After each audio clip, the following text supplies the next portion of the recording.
Siklus pendapatan adalah serangkaian aktivitas bisnis dan operasi pemrosesan informasi terkait yang terus-menerus dengan menyediakan barang dan jasa kepada para pelanggan dan menerima kas sebagai pembayaran atas penjualan tersebut. Sebagai contoh, siklus pengeluaran dan produksi menggunakan informasi mengenai transaksi penjualan untuk memulai pembelian atau produksi atas persediaan tambahan untuk memenuhi permintaan. Tujuan utama siklus pendapatan adalah menyediakan produk yang tepat di tempat yang tepat pada saat yang tepat untuk harga yang sesuai.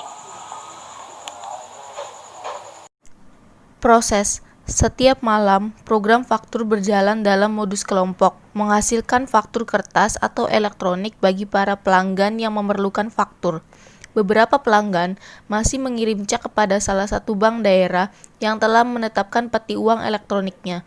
Tetapi peningkatan jumlah yang menggunakan layanan pembayaran tagihan secara online bank mereka, setiap hari bank tersebut mengirimkan sebuah file yang berisi data pengiriman uang yang digunakan kasir untuk memperbarui saldo rekening kas perusahaan dan digunakan petugas piutang untuk memperbarui rekening pelanggan.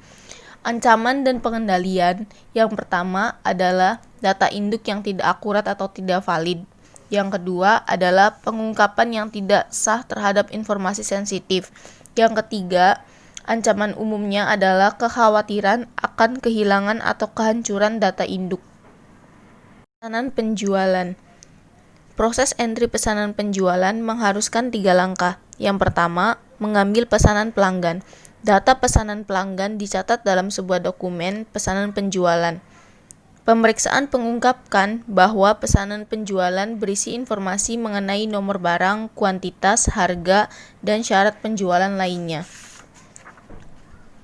Adapun ancamannya adalah bahwa data penting mengenai pesanan akan hilang ataupun tidak akurat. Ini tidak hanya menciptakan seseorang harus memanggil pelanggan kembali dan memasukkan ulang pesanan ke dalam sistem, tetapi juga mungkin secara negatif memengaruhi persepsi pelanggan sehingga memberikan dampak negatif bagi penjualan di masa depan. Yang kedua, persetujuan kredit. Sebagian besar penjualan bisnis ke bisnis dibuat secara kredit. Oleh karena itu, ancaman siklus pendapatan adalah kemungkinan pembuatan penjualan yang kemudian menjadi tidak tertagih dan membutuhkan otoritas yang tepat bagi setiap penjualan kredit menurunkan ancaman ini. Yang ketiga, mengecek ketersediaan persediaan. Selain mengecek kredit seorang pelanggan, tenaga penjualan juga perlu menentukan apakah persediaan cukup tersedia untuk mengisi pesanan sehingga para pelanggan dapat mengetahui tanggal pengiriman yang diharapkan. Adapun ancamannya adalah catatan persediaan yang akurat sangat penting untuk mencegah kehabisan stok dan kelebihan persediaan. Kehabisan stok akan menyebabkan kerugian penjualan jika pelanggan tidak bersedia menunggu dan malah membeli dari sumber lain. Yang akan kita bahas selanjutnya adalah pengiriman, mengambil dan mengepak pesanan. Proses. Kartu pengambilan dibuat oleh proses entry pesanan penjualan akan memicu proses pengambilan dan pengepakan.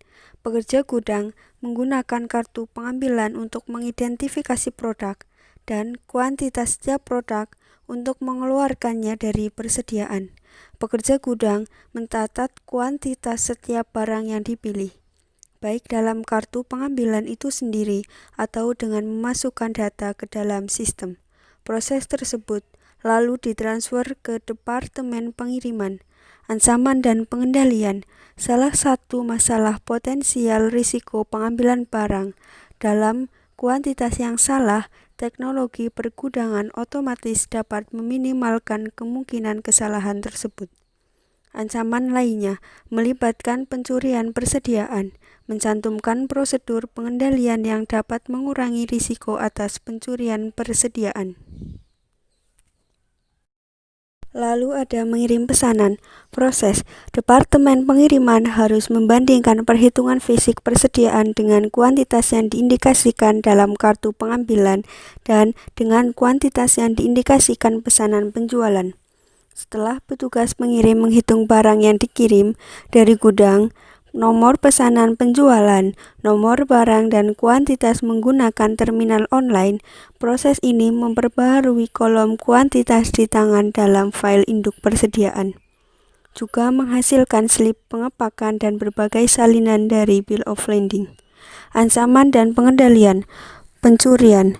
Pengendalian untuk mengurangi ancaman pencurian, rekonsiliasi yang teratur atas informasi mengenai pengiriman dengan pesanan penjualan, memungkinkan deteksi tepat waktu atas penundaan atau kegagalan mengirimkan barang kepada pelanggan.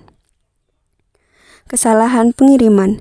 Dalam meminimalkan risiko kesalahan pengiriman, sistem ERP harus dikonfigurasikan untuk membandingkan kuantitas serta jumlah barang yang dimasukkan oleh pegawai pengirim ke informasi atas pesanan penjualan, dan menampilkan sebuah peringatan mengenai diskrepansi sehingga masalah dapat diperbaiki sebelum pengiriman.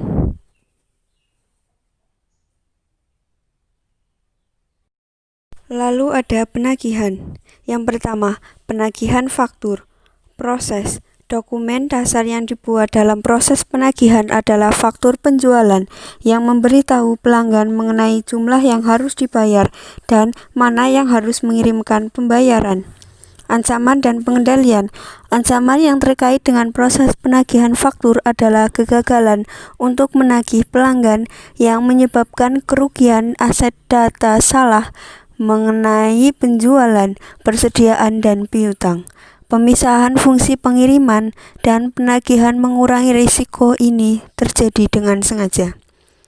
Yang kedua, pemeliharaan piutang. Proses. Dua cara dasar untuk memelihara piutang adalah metode faktur terbuka dan saldo maju. Dua metode tersebut berbeda dengan persyaratan pada saat pelanggan mengirimkan uang pembayaran. Bagaimana pembayaran tersebut diterapkan untuk memperbaharui induk piutang, format laporan bulanan yang dikirim ke pelanggan. Ancaman dan pengendalian, kesalahan dalam memelihara rekening pelanggan, pengecekan edit entry data yang didiskusikan dalam meminimalkan risiko kesalahan dalam memelihara rekening pelanggan. Penerimaan kas. Proses yang pertama yaitu langkah untuk mengurangi risiko pencurian seperti yang didiskusikan lengkap dalam pengendalian, yaitu fungsi piutang yang bertanggung jawab untuk mencatat pengiriman uang pelanggan tidak harus memiliki akses fisik terhadap kas atau cek.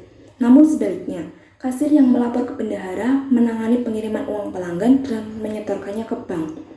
Selanjutnya, metode mencakup pengiriman dua salinan faktur ke pelanggan dan meminta salinan satunya dikembalikan bersama dengan pembayarannya. Nota pengiriman uang tersebut kemudian diteruskan ke piutang dan pembayaran pelanggan benar-benar dikirim ke kasir. Solusi alternatif adalah memiliki personel matrum atau bagian surat untuk menyiapkan daftar pengiriman uang. Ancaman dan pengendalian. Yang pertama yaitu kesalahan dalam memelihara rekening pelanggan dapat mengarah pada kerugian penjualan di masa depan dan juga dapat mengindikasikan kemungkinan pencurian kas. Pengecekan edit entry data dapat meminimalkan risiko kesalahan. Yang kedua yaitu jumlah dari seluruh pembayaran pelanggan yang diproses harus sama dengan perubahan total dari seluruh saldo rekening. Maka, rekonsiliasi harus dilakukan oleh seseorang yang tidak terlibat transaksi. Yang ketiga yaitu mengirimkan laporan rekening bulanan kepada pelanggan karena pelanggan akan mengkomplain jika rekeningnya belum selesai. Setelah pembayaran pelanggan diproses, jumlah seluruh saldo rekening harus sama dengan total saldo akun kontrol piutang dalam buku besar. Kemudian, seorang pegawai mungkin menerbitkan memo kredit untuk menghapus saldo rekening atau menutupi pencurian kas. Maka, pemisahan tugas dapat mengendalikan hal tersebut. Bab 13. Siklus pengeluaran, pembelian dan pengeluaran kas. Yang pertama yaitu sistem informasi siklus pengeluaran. Siklus pengeluaran adalah serangkaian aktivitas bisnis dan operasi pemrosesan informasi terkait yang terus-menerus berhubungan dengan pembelian serta pembayaran barang dan jasa. Tujuan utama dalam siklus pengeluaran adalah untuk meminimalkan total biaya pembelian dan pemeliharaan persediaan, perlengkapan, dan berbagai layanan yang dibutuhkan perusahaan. Proses yang pertama yaitu Departemen Pengendalian Persediaan memiliki tanggung jawab utama untuk memastikan kualitas yang cukup atas bahan baku dan perlengkapan. Setiap departemen dapat mengirimkan permintaan untuk membeli barang. Setelah itu, sistem akan mencari file induk persediaan untuk mengidentifikasi pemasok yang cocok. Kemudian sistem akan menciptakan sebuah pesanan pembelian yang dikirimkan ke pemasok.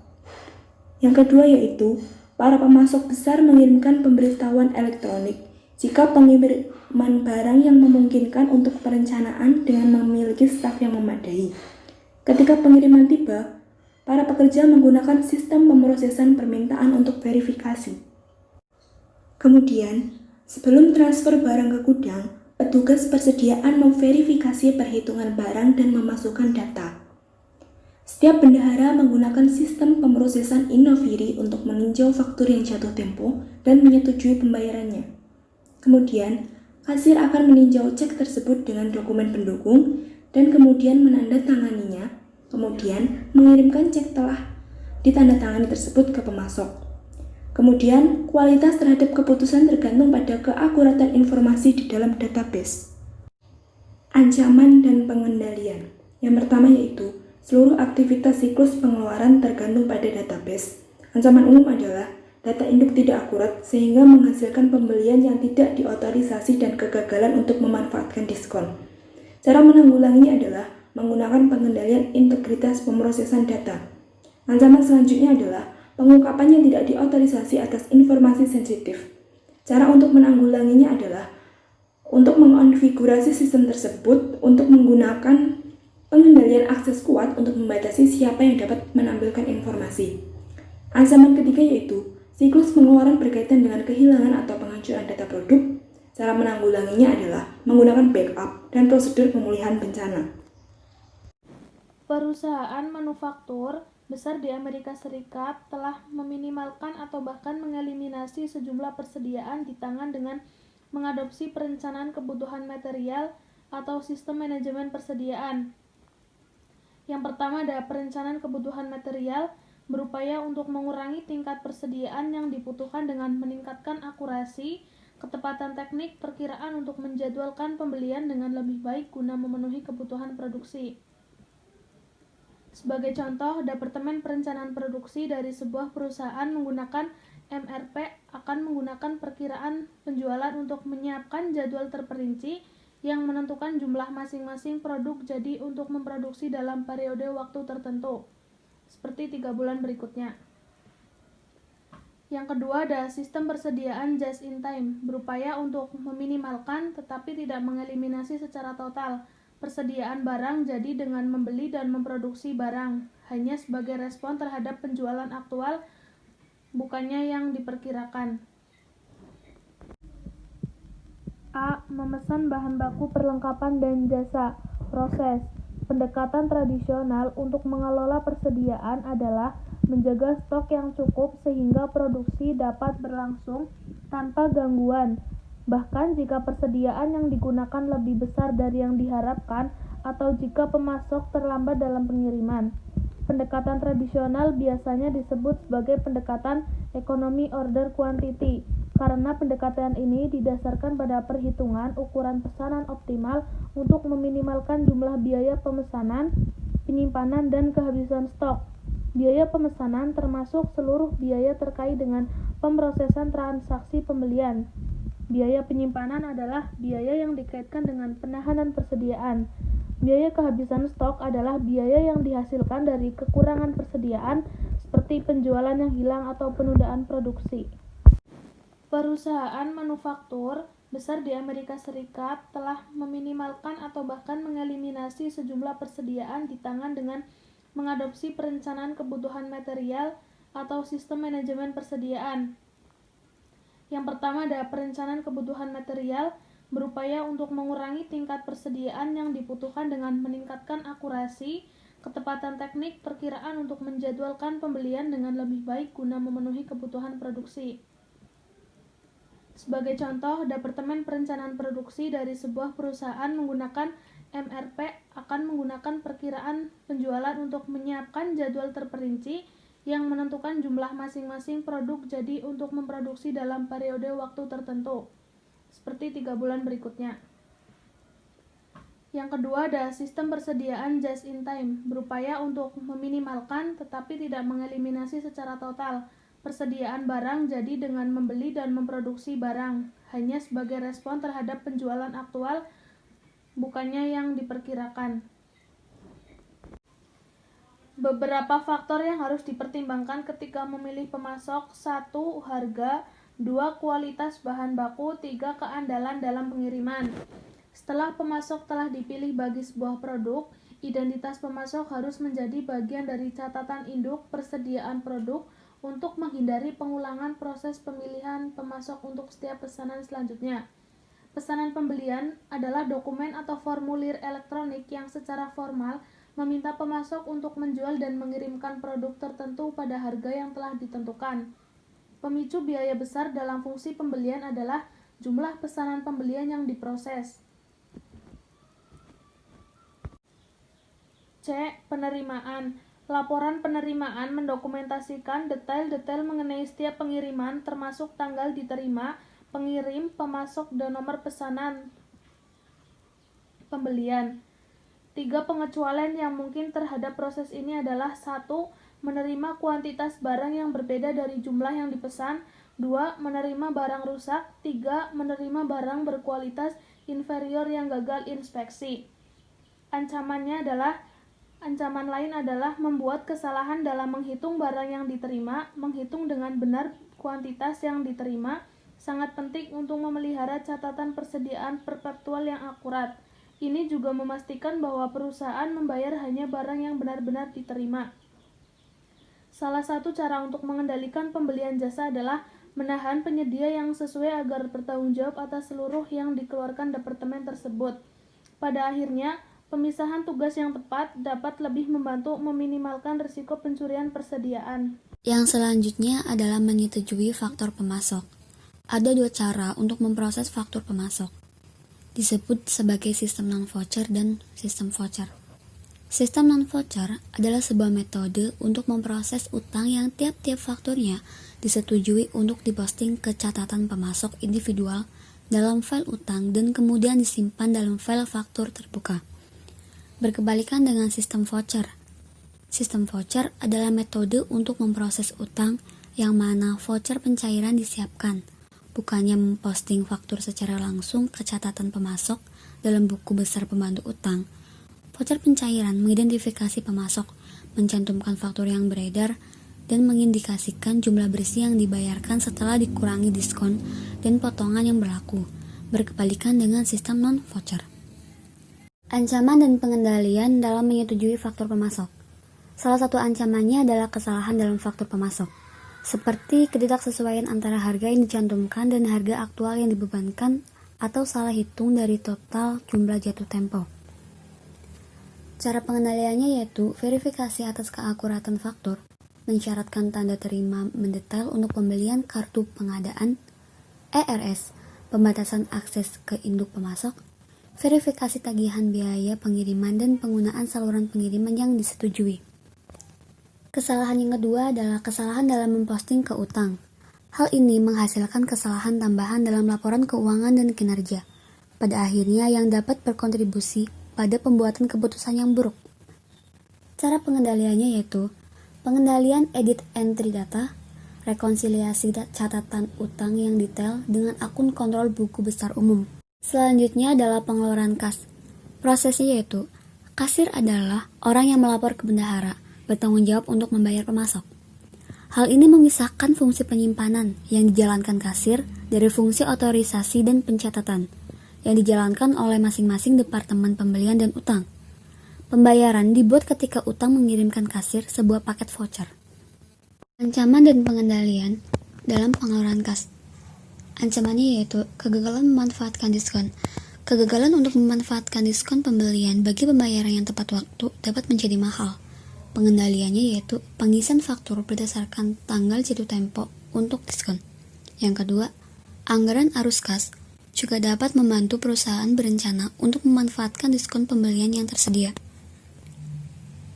Ancaman lainnya adalah membayar untuk barang yang tidak diterima. Pengendalian terbaik untuk mencegah ancaman ini adalah mensyaratkan bahwa seluruh faktur pemasok dicocokkan dengan dokumen pendukung. Yang kedua, anggaran. Yang ketiga, mensyaratkan tanda terima bagi biaya perjalanan. Selanjutnya, penggunaan kartu kredit perusahaan untuk biaya perjalanan. Ancaman selanjutnya adalah pembayaran duplikat. Beberapa prosedur pengendalian yang terkait akan dapat menanggulangi ancaman ini adalah: yang pertama, mensyaratkan sebuah paket voucher yang lengkap. Kedua, kebijakan untuk membayar hanya dari salinan asli atas faktur pemasok. Yang ketiga, membatalkan seluruh dokumen pendukung ketika pembayaran dibuat.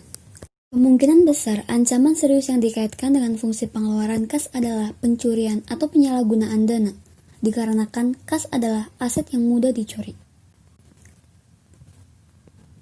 Pengendalian untuk ancaman ini adalah keamanan fisik atas cek kosong dan mesin penanda tanganan cek, akuntansi periodik atas seluruh cek yang dinomori secara urut oleh kasir, pengendalian akses terhadap terminal EFT, penggunaan komputer dan browser, blok ACH yang tidak digunakan untuk pembayaran, pemisahan fungsi penulisan cek dari utang, mensyaratkan tanda tangan rangkap pada cek yang lebih besar, rekonsiliasi rutin pada rekening bank, pembatasan akses terhadap file induk pemasok, membatasi jumlah pegawai, menjalankan kas kecil sebagai dana impors, audit kejutan atas dana kas kecil.